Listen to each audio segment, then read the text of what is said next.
Alrighty, folks, we're back for the exciting top 20 of 2024, according to me. Um, so we'll get right into it. Number 20 is Lord, 39 Serpent Power. Somebody told me what 39 Serpent Power meant, and I can't remember. These guys are out of South Dakota. Formed in 2007. They play Doom, hard rock, Doom hard rock blend.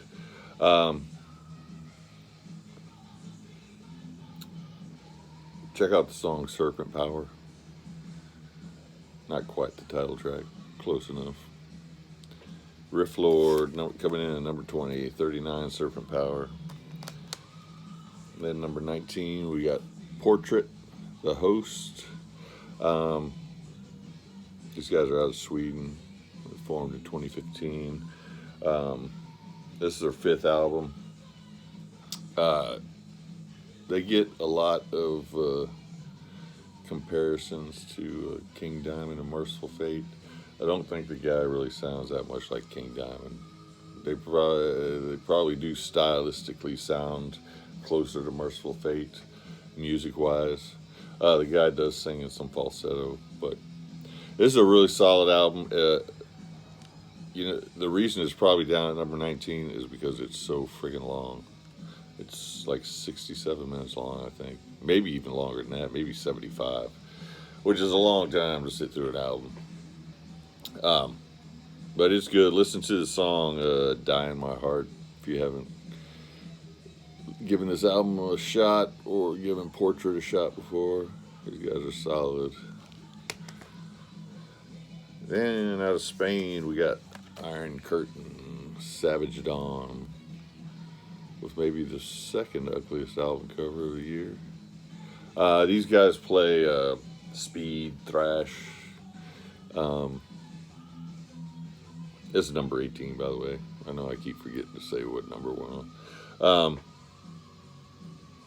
Think Motorhead meets Exciter.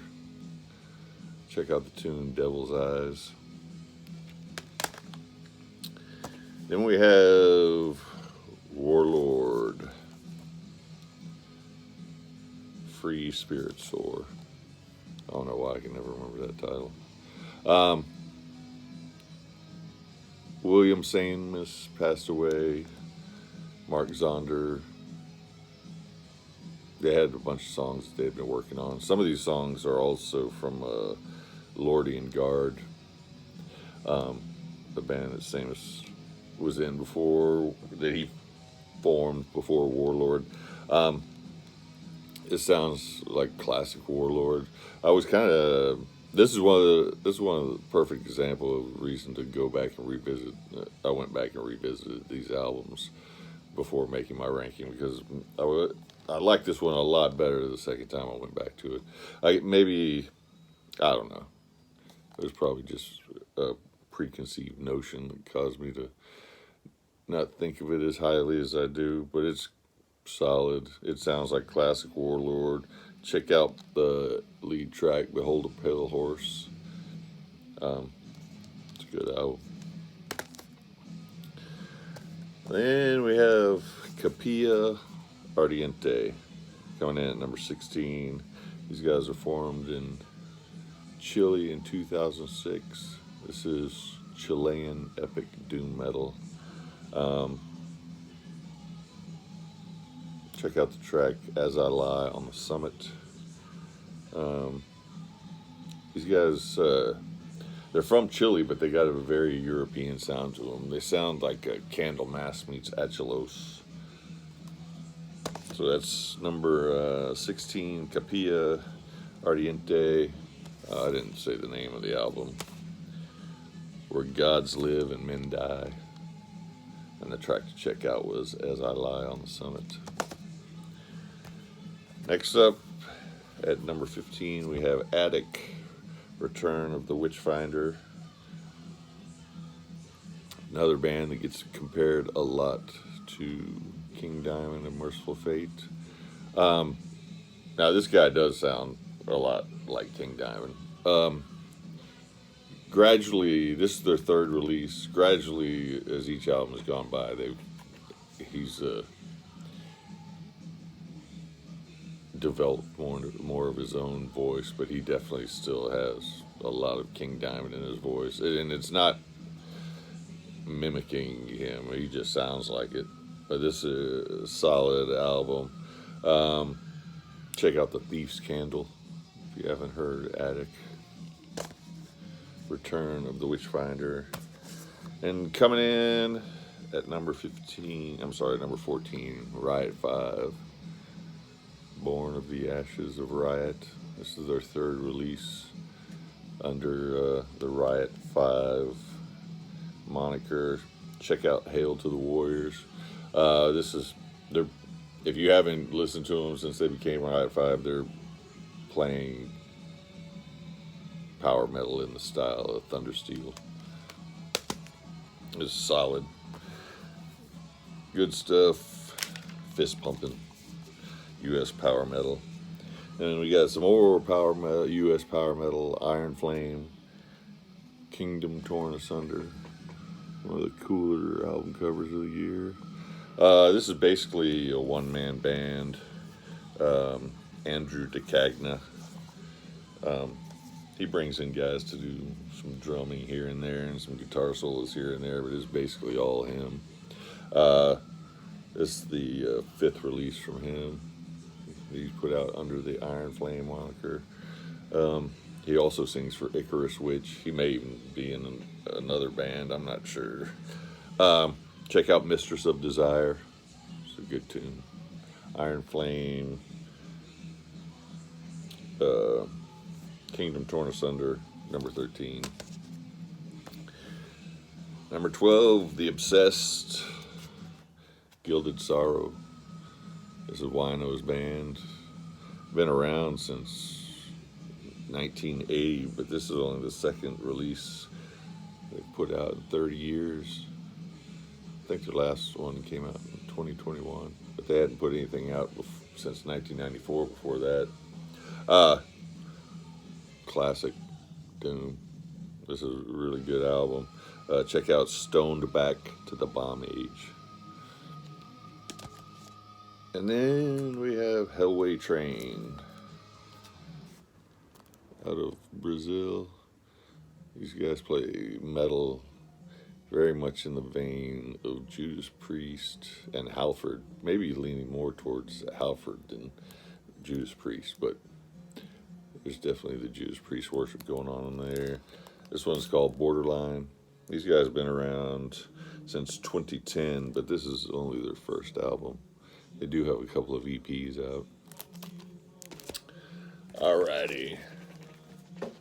Now the exciting top 10 of 2024. Saxon, Hellfire and Damnation. I bet people were getting nervous seeing how low I had Dickinson and Judas Priest. But nope. Saxon makes it into the top 10. Brian Tatler comes on board. He's added a darker, edgier grit to their sound compared to their last couple of albums. Check out Fire and Steel. That was an underrated track from this album. If for some reason you got off the Saxon train, you need to get back on it. Check out this album.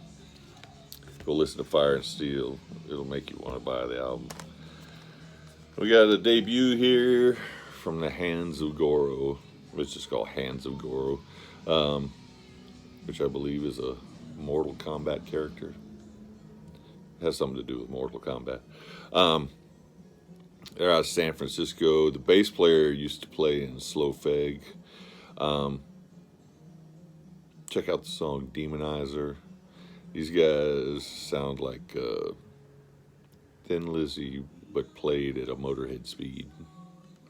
This is a really good album. It's if I was making a top 40 list of songs, the first 4 songs on this album would be in that top 40. They're that strong. The second side fizzles a little bit. I don't know even know if fizzles is the right word. The first side is just so strong that it's hard to keep up that pace. Hands of Goro with their self-titled debut coming in at number 9. Number 8, Heavy Temple, Garden of Heathens, psychedelic doom metal out of Philadelphia. This is their second full-length album. They do have a couple of EPs also. Check out Extreme Indifference to Life. That's a good track. It's quality band. Got to see them live too. They were really good. Then some more psychedelic doom, probably more in the psychedelic, leaning more towards the psychedelic side, whereas Heavy Temple leads more to the doom side. There's Wild Fever. These guys, the album's called Wild Fever. The band is called the Hazy Tones. They're out of Montreal. Check out the song Eye for an Eye. These guys got a lot of Orchid in them. If Orchid had more psychedelic elements to their sound. Hazy Tones, Wild Fever, coming in at number 7. Number 6, Legions of Doom. Pete Pardo turned me on to this one. I didn't even know this album had come out. It's called The Skull 3. I'm guessing that these songs were going to be used on the third Skull album before Eric Wagner passed away in 2020. He does have a song on here called Heaven. He sings the vocals on here. Otherwise, the vocal duties are, they got Carl Agel from COC and also Scott Rieger from St. Vitus doing vocal duties on this. Classic doom. Check out the song Beyond the Shadow of a Doubt. Top 5. Oh, my CD's cracked. Case is cracked. Traveler, Prequel to Madness. These guys are out of Canada. New wave of traditional heavy metal. This is their third album. Think Riot City, maybe, but not as fast as Riot City. Riot City's pretty speedy. Check out the song Heavy Hearts. Just to show, this is their third release, if I didn't say that. And if I was ranking their albums, this one would probably come in at number 3, which tells you how strong their albums are, because it's in my top 5 of the year. Really good band. Another band I'd never heard of and just stumbled across, Jupiter Cyclops. These guys play a mix of stoner metal, hard rock. The album's called Age of the Euphonot. The guitar playing on this is ridiculous. These guys formed in 2019 in Phoenix. We got a little desert theme going on there. Check out the song Doomed. This is a really good album. I'm looking forward to hearing more from those guys. Coming in at number 3 from Greece, we have Aulos, Tower of High Sorcery. These guys play epic power metal. This is their third full-length album, but they also have a couple of EPs also. They were formed in 2011. Check out the song Istar, Blood Red Sea. Aulos, Tower of High Sorcery, coming in at number 3. And for the second year in a row, Antioch comes in at number 2 with Antioch 7, Gates of Obliteration. These guys are out of Canada also. This is their 5th full-length album. I know I said the name of the album is called Antioch 7, but they name all of their albums. They had Antioch and Antioch 5 were just EPs. I mean, this is just blistering. It was hard choosing between 1 and 2 and 3. I mean, they were all really strong albums. Blistering guitars, pounding drums. The singer, he has a normal singing voice, then he has a high singing voice that approaches Rob Halford, and then he has even higher register that sounds like Rob Halford gargling broken glass. So these guys, big fans of these guys. Antioch 7, Gates of Obliteration, coming in at number 2 on the year. Like I said, last year they got knocked off the number 1 spot by Rival Sons, Dark Fighter, and this year they get knocked off the top spot by Crypt Sermon, the Stygian Rose. I say they got knocked off the top spot. They didn't. That album was released fairly late in the year, maybe late October, November. Crypt Sermon, this one's been at near the top, bouncing around the top ever since it came out. These guys are another Philly band, 3rd Philly Doom band in my top 40, 2nd Philly Doom band in my top 10. These guys play epic doom metal. It's their 3rd release, and I think each release has gotten better. I think this is the best one of the bunch, and I was really nervous about this album when I heard it was coming out because The Ruins of Fading Light was such a strong album. I didn't know how they were going to be able to top it, but they did. Check out Glimmers in the Underworld, lead-off track. A great album. Coming in at number 1, Crypt Sermon, the Stygian Rose. Alrighty, folks. So there's my top 40 for you. I'd really like to know how you guys would rank your albums of the year. And tell me some that I might have missed. So yeah, feel free to leave your list down in the comments below. I appreciate you guys hanging around this year. You guys have a good one.